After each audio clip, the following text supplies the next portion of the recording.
Hello, splendiferous dumpsterinos and frugalistas, and welcome to another frugal video for you, in which we're going to talk about how to balance your checkbook and why you should. And I don't want to hear any excuses. I don't like to do the math. No, I don't write checks. I pay my bills online. Okay, don't call it a check. Call it a transaction. You need to write every single one down. The amount, the date, you need to track it. Yes, you do. Don't tell me the bank does it for you, because that's the whole point. You need to make sure your reckoning jibes with their reckoning of how much money you have coming in or going out and how much you have left over. And mistakes are made, and you care about your money more than anybody, except maybe your children. And if there's a mistake, you need to find it, because nobody's going to do that for you. The bank isn't going to say, I'm sorry, we screwed up and we thought we checked that box, but we didn't, and so we inadvertently charged you $50 that we weren't supposed to, but we're not going to tell you because we're the bank and we're not looking into that, and you didn't tell us. You didn't notice. You obviously don't care about your money. Yes, you have to pay attention, and you need to plan ahead. You don't want to be... And I know it's not how people want to be. It's not how you choose to be. Getting paid on the 12th and literally owing your rent on the 11th, which was the day before, or a couple days later, like so close to... You want to be earning the money at least a month ahead. So the money I'm getting paid in June should be paying all my July bills, and everything I had to pay in June was with my May money. If you can be in that habit from the start of employment and get to that point, because then you've got this little buffer zone, you're able to plan ahead to make sure things aren't bouncing, everything's getting covered, everything's being paid ahead of time, all taken care of on the first of the month. Yes, every bill, I don't care when it comes in throughout the month, pay it on the first. Everybody does their banking online. And I'm sure you do too. And if I can figure it out, anybody can. And I've been doing it that way for years. And I do not like technology. So I know all the young people would do it that way. I don't know. I mean, my mother never did her banking online. So if you're as old as my mother, you're off the hook. So we're going to get right into it with our check register. Here we go, guys. Here is... Oh, look. What are you doing? I know. Okay. All right, guys, here we go. Here's your typical bank transaction register. Mine has a scribble on it. I don't know why. I don't use this first page. So that's what it looks like. Fresh, clean, and new. Ready for a new day. Ready for organization. Here we go. Just a little basic math. All right, let's start off with very basic examples so we get just the basic idea of the math. Let's pretend over here, it's probably hard to see the words because they're small, but over here it says balance. That's how much money you have right now. That's how much money you are starting with. Let's pretend it's $2,000. Doot. Just because we have to make up an amount. Now, the first column here says number or code. That is where you would write the check number if you were writing a physical check, which sometimes people still do, even these days. Here's the date of the transaction. Here you have your transaction description. That's to whom is this payment being made? Here is the payment amount. Oh, kitty. This column, you have a little check mark in this column when the transaction has cleared the bank. The last column is for deposits. That's a plus. And then in this final balance column, that's where you're doing your math. You're starting with your $2,000 and deducting or adding as you go. Oh, silly cat. Okay.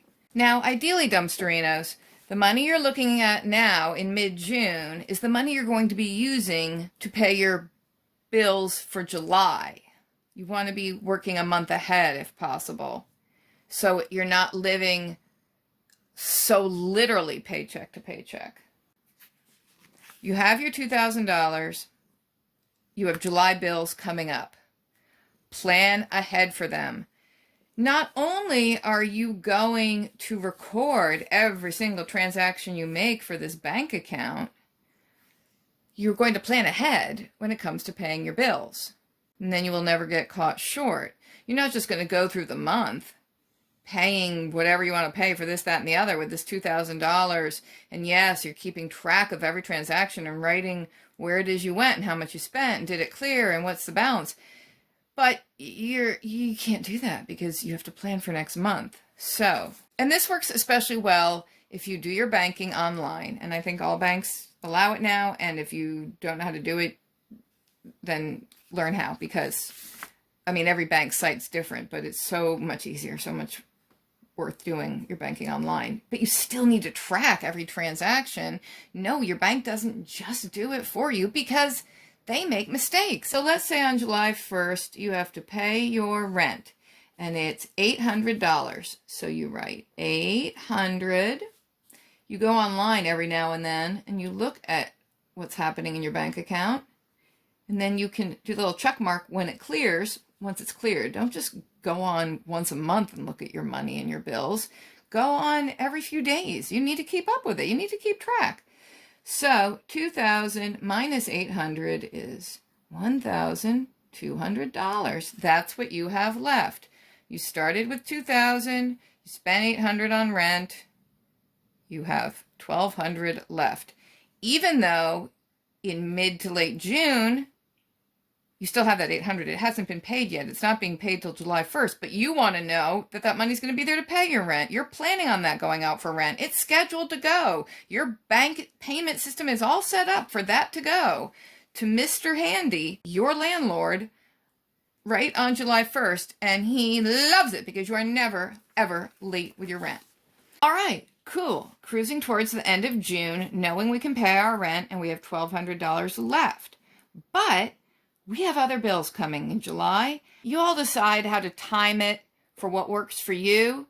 But if I know, for example, that I have the utility bill coming, utilities, because Mr. Handy's rent doesn't include utilities. Let's say your utility bill is sent to you the second week of every month and you're supposed to pay it by the 24th of every month. What I do, I don't wait for the bill to come in. I don't wait to pay it till the 24th. I just go ahead and I pay all the basic bills I know that are coming in first of the month. It's done. It's out of the way. Everybody's happy. And then I don't have to worry throughout the rest of July, oh, where am I going to come up with the money for the phone bill? Where am I going to come up with the money for the electric bill? So utilities. If you're not on a regular monthly payment plan so that you know exactly what your utility bill should be every month, you could just guess, knowing what you think your bill is going to be, or get on such a plan. So let's say you plan on your utility bill being $150. That's what it's going to be sometime in July. That's what it always is. And you're getting it out July 1st. Done. Good to go. $1,200 minus $150. Uh-oh, the math is getting more complicated. But luckily, if you're watching this on a computer or a phone or an iPad, then there's a calculator built in, and you can use that. Not liking the math is no excuse. $1,200 minus $150, $1,050. Let's see, what else do I want to pay on July 1st? I'm going to pay my car loan payment. Car loan. And that's $240 a month for that stupid car loan. Okay, let's do the math. 50 minus 40 is 10. That 10 minus that 2 is 8. Yes, 1,050 minus 240 is 810. You can use a calculator, or you can just believe me. And remember, since you're going online every few days just to make sure everything's fine with your money, you will know exactly when this clears and you'll be able to check it off. Yes, the bank keeps track for you. It doesn't mean mistakes aren't made. And you basically just want to make sure the amount of money that you think you have is the same as the amount of money the bank thinks you have. Let's pretend we're writing a real live check. I should write one in front of you, except I don't have one in front of me to do that because I didn't think of it till now. But let's say you're writing a check and you're on check number 212. And that is going to go out on July 2nd, and you're writing it yourself. It's your own physical check you have, because you can have your bank send checks to people directly, even if it's not a regular payee. But in this case, we're writing the check by hand, and we are paying the veterinarian, and we're paying him a lot because that's a good profession. So let's say we're paying him $400. And now we're actually in July now, apparently, because that was 7/2. So now you're down to 410. We've barely made it into July. We don't have too much money left. Of course, we have a paycheck coming up, which is going to go towards August. But it's fine because you paid your rent. You paid your utilities. Nobody's taking your car away. Rover's up to date on the shots and got that thorn out of his paw. Here is the trick of how to save money without even trying. How to create a buffer for yourself so that you don't bounce checks. And if it becomes a big enough buffer, it's a nice little extra savings at the end of the year that you didn't really work too hard to get. So, generally this checking account is going to be the one that's associated with your debit card. So anytime you whip that out, you need to account for that in the check register too. Let's say on July 5th, I go to Walmart because I want to snatch some of those 4th of July decorations that are now on sale. And I spend $17.83 at Walmart. Now you're saying 410.00 minus what now? 17 point... What? That involves regrouping. That involves borrowing. That's what it's really called, borrowing. The kids today, they call it regrouping. You don't have to do that. Oh my gosh. No, you don't have to do the hard math. Write down the real amount in parentheses right next to Walmart. $17.83. That's what you paid. So when you look on your bank statement, that's the number that is going to be there. But you're not going to write that number down. You're going to write down $18. You're going to round it off because it makes the math much easier to do here. And you just created a 17-cent buffer zone for yourself because you accounted for spending $18, but you didn't spend $18. You only spent $17.83. If you want to create a buffer zone faster, round this up to 20 instead of 18, which makes this math a lot easier. This just becomes $3.90. And you don't say to yourself, hey, I thought I had $3.93. No, I have $3.90. That's what I'm working with. But now I've saved $2.17 into a little slush fund in case of emergencies, in case some bill goes through that I wasn't expecting, in case, I signed up to get Good Housekeeping and they're automatically going to take the money out of my bank account every month and I forgot and it was $5.83 and I didn't have enough. And things can bounce even if you're not physically writing out the check. Creating this little buffer zone for yourself will allow you to not have things bounce, and you won't get those horrible bank fees that you seem to pay for no reason at all other than not having had enough money to cover something you thought you could cover in the first place. So that's basically the tip. Just round it up. I like to let it go for the whole year, and then in December, I see how much I think I have because of my tracking system with the rounding up of the amount spent. Same thing goes with round down on the deposit amount, so you add less in than you really put in. Does that make sense? If someone gave you a check for $935, you might just write in the deposit amount of $900, add $900, but that extra $35 is just there. It's there, you don't know it, you don't worry about it, it's just there to make sure nothing bounces.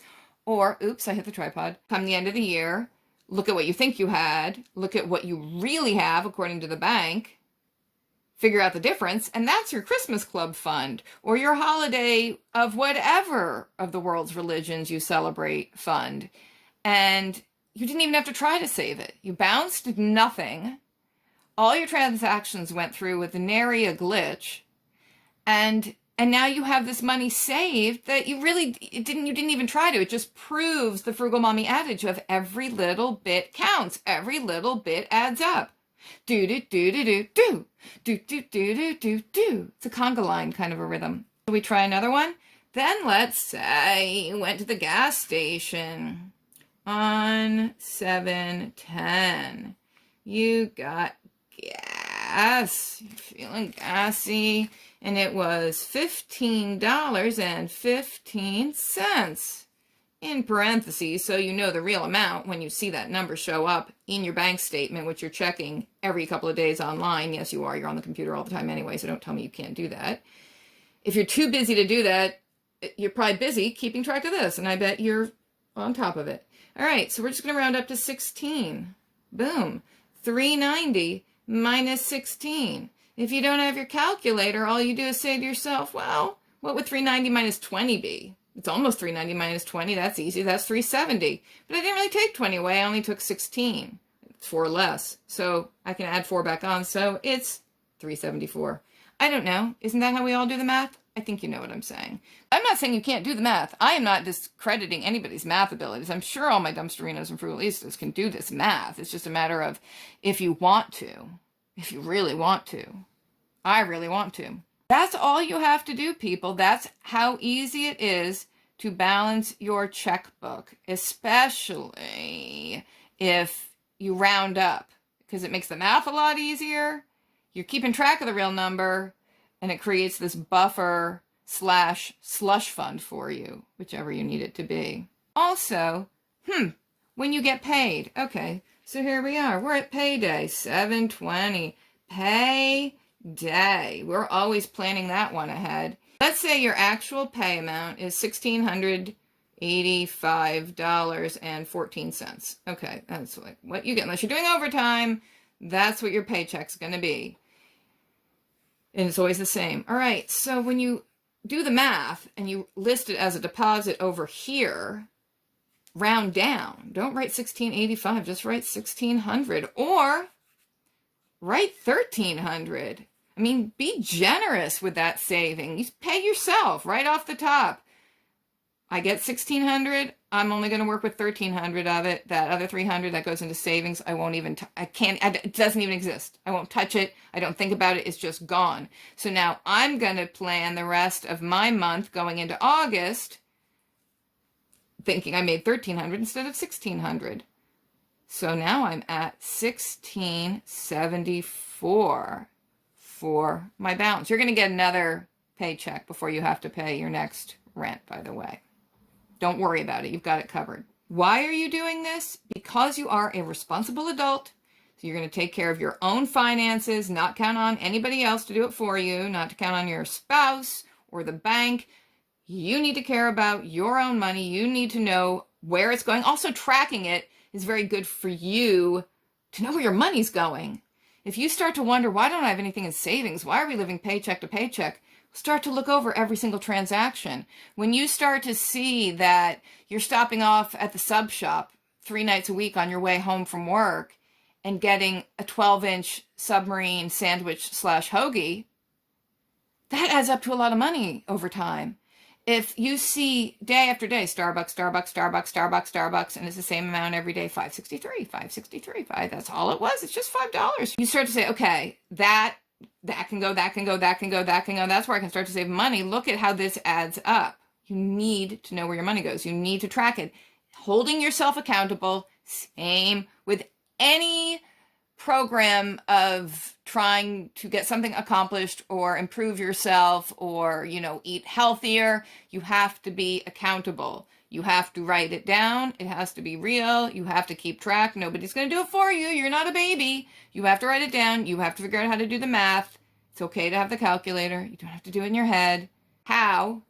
is this. It's just adding and subtracting, and we're making the numbers super easy by rounding up or rounding down, which allows you to save money over time. Saving money, being a responsible grown-up, planning ahead so you never come up short, realizing, yeah, okay, I can start to put more in savings. Yeah, okay, that's good. I'm going to save for a responsible purchase like a sofa or something. And, you plan ahead, you save. You don't just go out and run your credit cards up, and do not put something on your credit card if you don't have the money to pay for it right away. Right away. All right? There you go, frugal friends. Now you know why you need to balance your checkbook, how to balance your checkbook, and how to save extra money without even trying to create a little financial cushion for yourself, a little cushion in case something happens. I hope that was helpful. Please leave any suggestions or questions in the comment section below. Continue to suggest foods. Not the final food. We're talking like ingredients for our, upcoming, hopefully ongoing, more fabulous than one could ever have imagined series on Dinners on Us, or Dinners on You. I can't even remember. What are we calling it? Dinners on You? Yeah, so anyway, whenever you want to, suggest ingredients, and I will write them down and put them in. Oh, here's another update on how I think it should be organized. I know, because I am putting a lot of thought into this. I know, I'm really... Anyway, so, yeah, we're not going to divide ingredients by money. Like, oh, well, carrots only cost $1. That doesn't really make sense, because they're not... No, it's more like I will buy $1 worth of carrots if I pick carrots as one of the ingredients, knowing I have to work within a certain amount of money. Knowing we want a buffer zone there as well, so I can use whatever spices or oil or butter I might already have in the house without having to buy that, like, huge whole ingredient. Right. Anyway, my point is the update. I think I'm going to have the proteins separate. So we don't pick for one meal like, oh, we have $8 to spend and we are having bacon, sausage, goat cheese, and lamb chops. I mean, you know what I mean? You know what I mean. Like, not all the protein, like main course things, protein things. If you come from a tradition of on your plate, you've got a meat, a starch, a veg, and possibly a dish of fruit. Okay, it's the meat thing for non-vegetarians. It's the meat thing, the meat thing on the plate, whatever that may be. And so I'll have those, I'll have what I deem as those type of things together, and then everything else. So it's like you'll pick your, skinless turkey breast, and then pick out carrots, potato, limes, Jell-O mix, and Raisin Bran, whatever. Just so it doesn't become a meal of only protein with a side of protein and a dessert of protein. Talk to you again soon. We're going to do that video that I'm just talking about soon. Just got to get myself organized. And we'll see you in the dumpster before you know it. There's our new goodbye phrase. Meet you in the dumpster. Oh, it's so down-homey, hee-haw, Petticoat Junction. See you in the dumpster.